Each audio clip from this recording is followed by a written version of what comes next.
very happy for Kyle Peko and his family with all they've gone through this offseason and with his wife's status, and then also being able to promote Kyle from the practice squad gives us great joy. So well earned and a true blessing. So from there we'll move on and open it up to your questions. So on that point, Sean, how much can you expect from him in this rotation that you guys use? Harrison has been getting more snaps. How will he be able to slot in there? Yeah, we'll see just really how the week goes and how he absorbs the game plan and you know, how he fits into the fold there. Sean, injury-wise, how are things looking for Devin, Tyler? Yeah, Devin and Tyler won't practice. Vet guys will be John Brown, Ty Nasecki, Lorenzo, and Jerry Hughes, and then Corey Thompson is just got out of ankle surgery, so he'll be out. When did that come up? Just recently, yeah. John Feliciano as well. Yeah, he'll be limited today. Limited, yeah. Is Corey out for the year? Don't think so, but we'll just take it 1 week at a time right now. So he has not been IR, there's been no corresponding move. Correct. Right. All right, so if you could, I know you touched on it Monday, but the challenge ahead, particularly, John, you know defense, their defense looks to be at an all-time high. If you could pinpoint maybe something specific that has enabled them to be so good this year, what are they doing? Yeah, I mean they're led by a great coach. I think that's an obvious, right? They've got really good players that play well. They're smart. They move around. They trade positions. You know, Winovich does a good. I mean, he fits right into what they do. Collins, Jamie's back and doing a lot, being very disruptive. He plays on the ball. He plays off the ball. So they have continuity as well, and I think that's key. And I mean, their numbers are staggering, really, almost unheard of.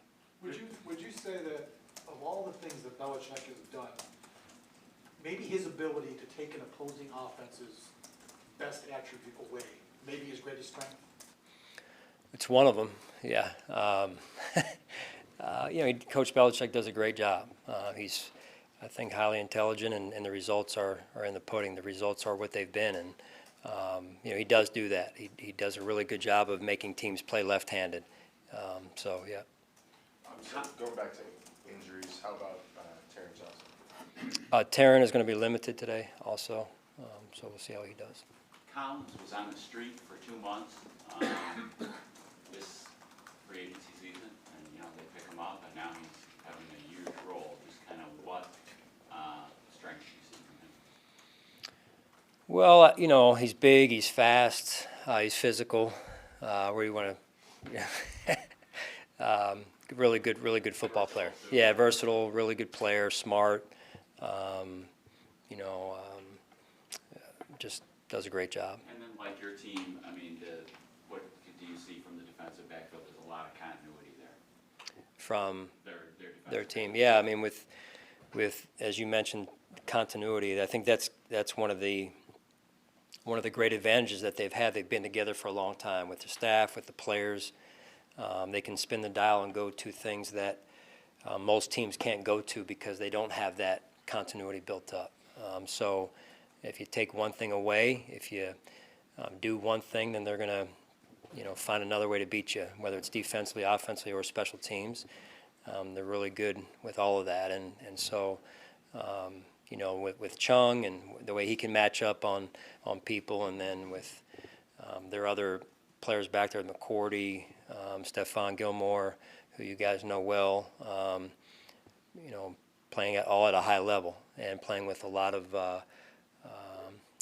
good, you know, really execution-wise, they're executing at a high level as well. Sean, you've often said that, and Brandon has said this too, that you're building a team to try to be a sustainable winner, and your eye has been on the Patriots, you know, just as a model.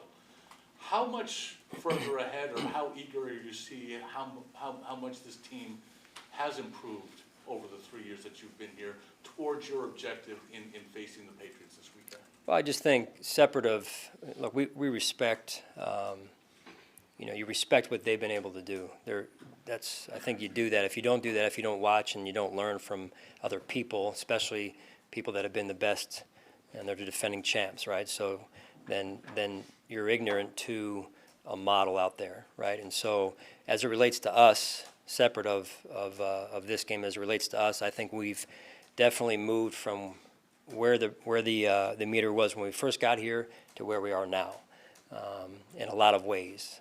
And so that would be a long conversation, but I'm confident that mostly driven by the people, that our culture has changed.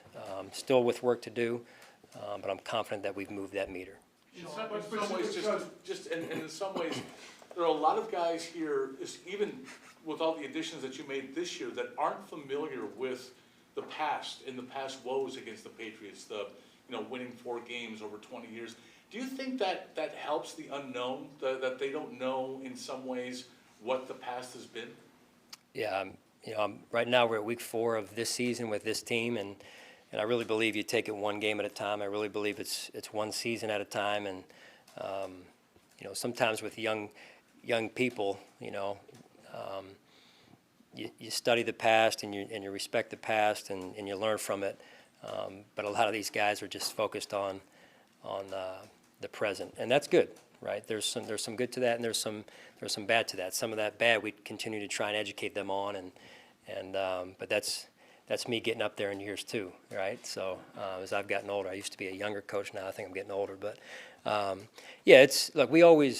they've done what they've been able to do, whether it's been against the Bills or in the division, for a long time, and they've been good for a long time, not just in the division but across the league. Like I've said before from the start, it's an important week of preparation for us, like every week, and we're on week 4. So. John, but specific to that point, I think from the outside, a lot of people, given your 3-0 start and what's gone on here during your time, are looking at this as a measuring stick kind of game. Internally, do you and the players look at it that way? We look at it this is another good opponent, and we have to continue to focus on our process. Sean, Cole Beasley in the first 3 weeks has had really good first halves, 14 catches. Second half, just 3 catches in 3 games. Is that something that defenses are doing to take him away, and how do you keep him involved in second halves? Yeah, it's something we look at. We've studied. I know Brian and some of his staff have gone back and studied that. We always try and find areas where, in this case where we went silent with Cole a little bit, and so that's part of our growth mindset too. Is, hey, based on what we were last week, how can we grow? How can we take another step? That's one of the areas whether it's respect to Cole or just our overall offense, that we want to obviously maintain a level of consistency. Sean, as kind of hype swirls nationally, is it easier to just block it out and ignore what outside world is saying rather than maybe embrace it and let it motivate you? We don't change really. We do what we do in terms of our focus and our routines. I think there's a lot of power in our routines and our process, and so that's really what we stick with, and all the while trying to improve as a football team with the growth mindset. Sean, in 4 games, since you've been a head coach here, they've rushed for 183 yards a game. Do you expect they'll come out and want you to prove that you can stop that? Yeah, they've beaten us 4 times, so it's we've got our work cut out for us, whether it's the pass or the run game, and this is a really good offense. Like I've said before, you take away one thing, Jerry, and then here they come with another thing. So it's just like you wade into the ocean and you're up to your neck, and the waves just keep coming, and so that happens from a lot because they have that volume where they can spin the dial and try and beat you another way if you're taking away what they're doing well. How much does that have to do with number 12? He's the greatest quarterback to ever play the game. A lot of respect for him and the way he's been able to do it at such a high level and sustain it. He's extremely smart. Does a really good job at the line of scrimmage and tremendously accurate. He threw a ball against the Jets that even young quarterbacks with arm strength can't make. So it's unreal what he's been able to do. What was that throw that you're thinking of? Who was the receiver? I couldn't even tell you. John, how much do There was you, probably 5 of them in there. how much, when you have, there aren't many opponents that you can compare to the Patriots, given their mystique, like you say, greatest quarterback ever played the game. The guys, if they glance over, they're gonna see Bill Belichick standing there and the whole thing, especially with the younger team. Is there any kind of, extra coaching or psychological stuff you need to do during the course of the week to remind them this is another NFL football team? They do get beat on an occasional basis, and you belong on the field with these guys because these are heroes that a lot of these kids grew up watching. Yeah, yeah. No, you're right. I mean, Bill Belichick on the other sideline, Bill Belichick in warm-ups. Hey, I got a chance to be around Bill Belichick, Tom Brady, you know, you name it, right? What they've been able to do. These are guys that, you know, our players watched in the Super Bowl last year and many Super Bowls. So you know, that's real, you know, and it's real for every team pretty much out there, I would think. But, you know, that's part of the challenge this week, quite honestly. What do you do to give those reminders or plant those seeds that this isn't, you know, you're not looking at Hall of Fame busts or what have you. You're looking at just a regular opponent. Yeah, well, we like I said before, this is week 4, and we have to continue to focus on our process and us growing as a football team.